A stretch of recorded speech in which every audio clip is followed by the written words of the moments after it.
I'm here with Max Lehman today, and he has written the script This Guy's Nuts, which is an official selection at the Fall 2022 festival. The festival will take place on October 22nd in the Dalles, Oregon at the Sunshine Winery Drive-In Theater. So, Max, thank you for being here today. Thank you for having me, man. This is really cool. I'm not gonna lie. This is pretty awesome. Awesome. Well, so can you tell me what's This Guy's Nuts about? So this guy's nuts is a horror comedy feature script that's basically about a man. If I could just start off with the log line because that's the easiest way to put it. A Totally. PhD bio candidate dealing with his fear that squirrels are after his testicles falls into a satanic trap disguised as his greatest chance at love. One sentence. Wow. Yeah, it's about this guy, Chester McClintock. He's going to, some fancy college in the New England, Massachusetts area, that I make up fictional. He's studying squirrels and how to like make them more domesticated through like breeding, while also dealing with the fact that he has these hallucinations of like fake looking squirrels trying to sniff at him and get after his his family jewels, his regions as it is. Right. And he's honestly like he's the kind of guy who's actually really trying to do work on himself. He's doing important scientific work to himself, but he's also seeing a therapist to deal with his hallucinations, but also he suffers from a pair of parents that are divorced and have very opposing opinions and views of advice that they offer him, and he has a crush on one of his classmates in the PhD program. He's best friends with another. They're this wonderful trio.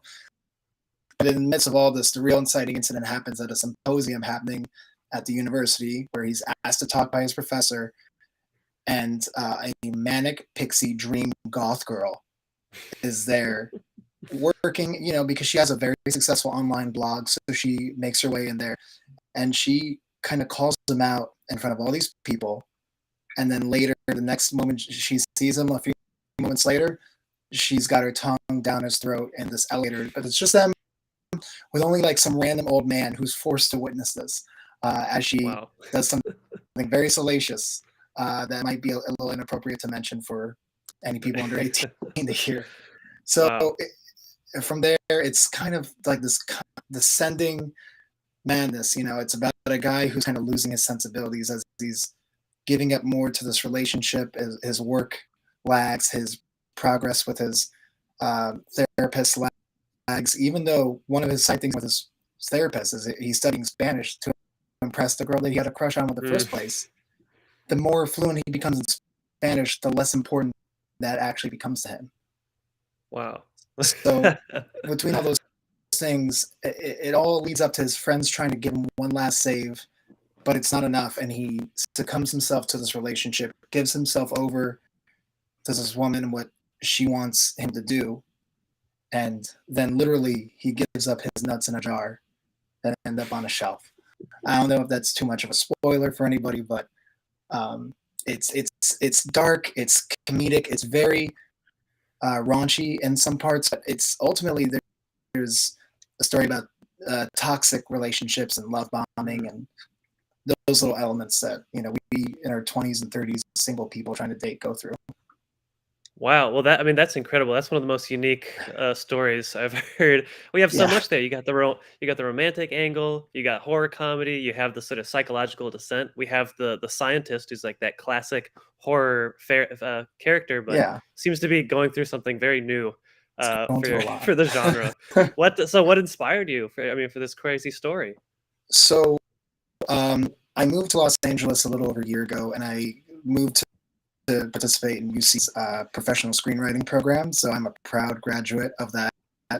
Highly recommend it for other people to check out because it felt like grad school being like smushed into a single year. Hmm. And we had a 2-week break to kind of do revisions on our first script and like prep for the second script that we were going to write for the program. And we were only going to get 10 weeks to write the second script. So I felt like I had to count. And I was just like walking around like one morning where I had off and I came across this squirrel and we had like a 40-second staring contest near like a Route 10 overpass, Oh and man. it just like it brought me back. It reminded me of the fact that like I knew a guy at in college during my undergrad years who actually had a fear of squirrels, and like he told us this amongst like I was doing a play my sophomore year of college, and like I found that out. I thought, and that kind of just always stuck with me. And I thought, how funny would it be if there was a guy who was worried that squirrels were after his acorns? His Um, acorns. so from there, I just like I tried to write like a short film, and then Mm, the short film made its way into the feature script as like dream scenes that you'll see or read about, at least in the script. But the layers of like dealing with romantic relationships and everything, they kind of like found them. So those elements found those way into the script, kind of like almost subconsciously at first.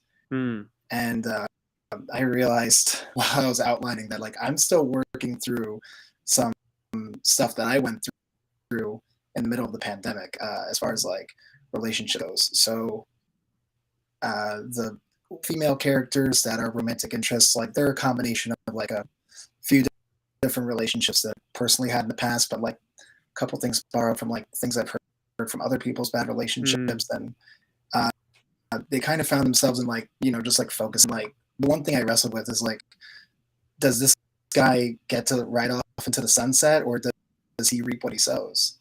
And Totally. that's kind of like what guided me through writing the script.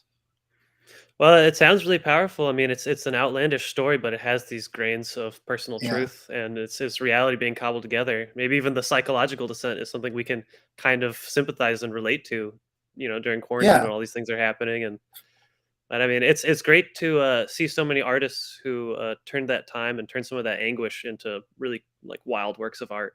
So I commend you for that. I think thank that's you. really awesome. Yeah, I mean, so it's it seems like the script took off and it got longer and sort of you kept prodding and poking at the subject matter and adding more. Did you learn yeah. anything from this process? Yeah, I mean, as like mentioned before, I was doing a writing program, so it kind of like helped solidify like how feature scripts are structured, but then like how like every single like a good one can be really different because like you forget about like the pieces that like make like a successful blockbuster film studio film, and just like remember like you're just like telling a story, and sometimes it feels like the logical next step is obvious, but like also for me, like I'm always thinking, what will make me laugh if I got to see this on screen, um, and I'm always thinking about that in addition to like what the characters want.